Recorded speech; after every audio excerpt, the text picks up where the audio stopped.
Avant de donner le micro à Sophie Durocher, j'aimerais remercier vraiment l'équipe que j'adore. Je suis vraiment chanceux de travailler avec vous.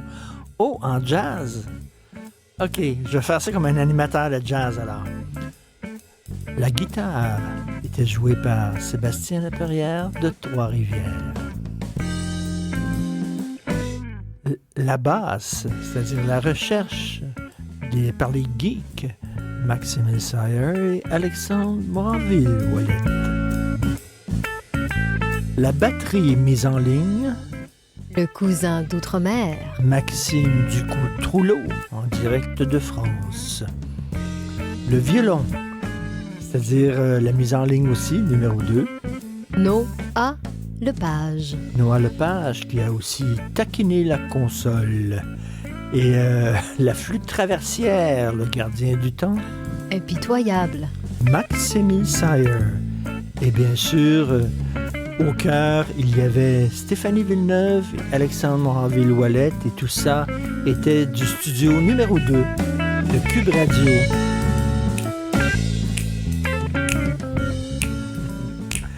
OK, Sophie Durocher. Non, il aurait fallu que tu dises, pour que ce soit vraiment comme une émission de jazz, il aurait fallu que tu dises, et ça a été enregistré le mercredi 22 septembre 1977 dans un petit club de jazz obscur de Brooklyn. Tu sais, quand ils parlent, les commentateurs de jazz, là, les annonceurs de jazz, ils donnent toujours quelle date ça a été enregistré. Tu fais jamais ça. La chanson française, tu fais jouer du Jacques Brel, tu dis pas ça a été enregistré le 22 mai 1963. C'est le jazz. C'est le jazz. C'est différent, le jazz. Et la fille au vestiaire s'appelait... Bon, OK. No, alors, 20h, oui. LCN, c'est dans le blanc des yeux. Et tu reçois quelqu'un qui a des couilles. D'ailleurs, il y a tellement des couilles qu'il s'en est même montré une en public à un moment donné. Maxime? Pas juste à un moment donné, c'était vraiment au tout début de sa carrière. Donc, Maxime Martin, qui est mon invité ce soir, donc il y a 26 ans à peu près de ça, il a montré une de ses deux couilles quand même.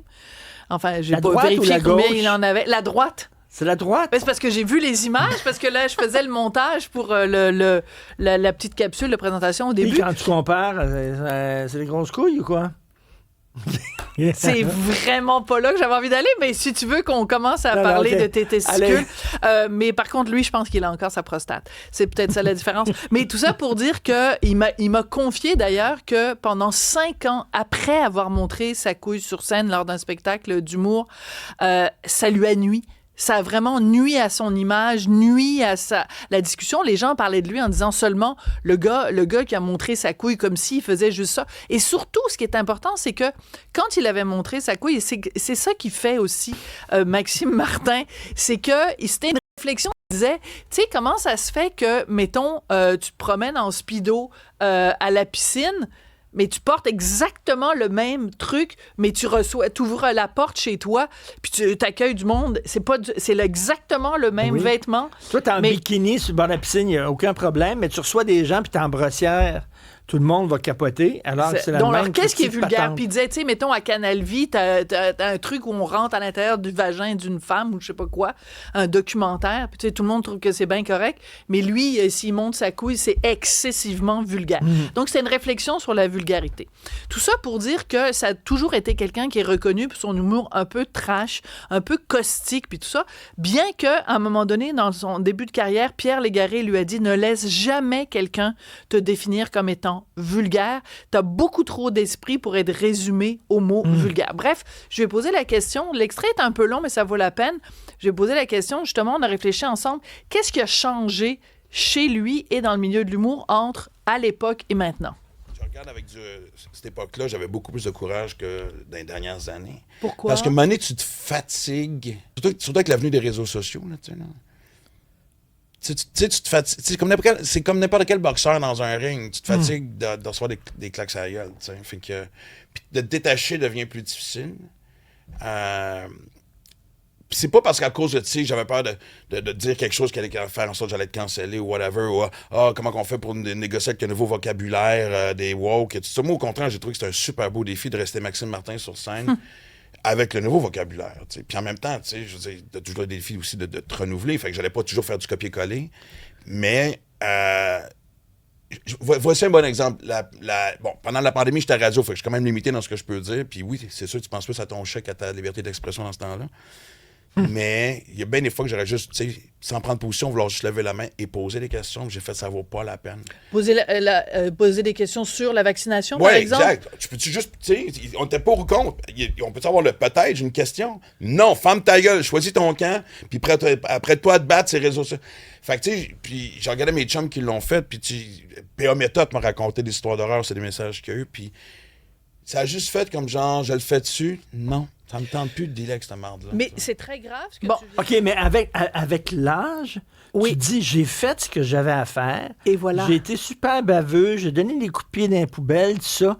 Maintenant, je passe le flambeau. Je passe le flambeau. Il y en a d'autres plus jeunes, plus fous, qui feront lancer les bougalous comme chantait Robert Charlebois. Et après ça, rendu à un certain âge, tu dis, moi, je veux plus être aimé, puis je veux pas tout le temps me lever en disant dans quelle hostie de merde je vais être. C'est ça. Il s'est beaucoup revenu pendant l'entrevue, cette notion de je l'ai faite, là, j'ai ouvert la porte. D'ailleurs, il dit à un moment donné que la première fois qu'il a fait un spectacle, à la première de son premier one-man show, Guy Lepage est allé le voir en lui disant « Wow, bravo pour ce que tu as fait », mais oublie jamais que souvent, celui qui ouvre la porte la referme derrière lui. C'est-à-dire que toi, t'as ouvert quelque chose, tu vas te retrouver tout seul pendant longtemps à faire le genre d'humour que tu fais. C'est drôlement intéressant. Donc, une réflexion vraiment extrêmement intelligente. Puis je sais, toi, Richard, que t'aimes quand j'ai des invités qui viennent à Dans le blanc des yeux et qui ont un pas de recul et qui sont capables de regarder leur carrière, leur milieu, leur œuvre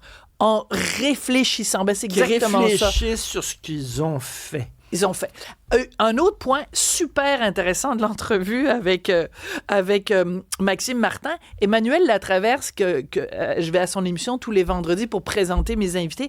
Puis souvent, je dis à Emmanuel, je lui ai parlé de son rapport avec l'argent. Puis c'est comme un running gag entre Emmanuel et moi. Elle dit, puis lui as-tu parlé d'argent? Mais moi, je trouve c'est intéressant parce qu'il y a un tabou au Québec. Les gens parlent jamais de ça. Alors, oui, j'ai parlé d'argent avec Maxime Martin parce qu'il vient de sortir un livre qui s'intitule « Les tempêtes dans ma tête » aux éditions K.O. Et là-dedans, il révèle, moi, je n'en revenais pas, il révèle combien il était payé quand il faisait de la radio. Tu sais, il faisait sa rentre au poste à Énergie avec Marie-Claude Brassard et Sébastien Trudel. Savard. Alors, Savard, merci. D'après toi, je vais commencer par toi, Stéphanie. Combien il était payé? Un an, là, un contrat d'un an à la radio privée? Je vais dire 95 000.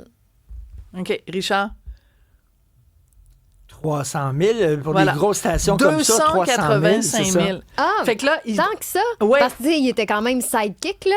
Oui. Je veux dire, c'était pas ils étaient l'animateur. mais je pense pas que les autres étaient payés 285 000. C'est les stations quand même. Qu'est-ce que tu voulais dire? Il me fait signe, il reste une minute. Ben oui, en tout cas, mais bref, il brise le tabou de dire combien. Et je lui ai posé la question. Pourquoi il dit ça? Ben j'ai dit exactement. Moi, je préfère montrer une couille que dire combien je paye. Voilà, c'est exactement ce que j'ai dit. Les gens préfèrent parler de masturbation. Et voilà. Ah non, bon, OK, parfait. Je préfère que tu dises ton salaire dans ce cas-là. Mais tout ça pour dire, il a dit, moi, je suis quelqu'un qui est hyper transparent. Tu sais, il a parlé de sa consommation de cocaïne, sa consommation d'alcool. D'ailleurs, maintenant, il est sobre, même s'il fait des petites rechutes de temps en temps.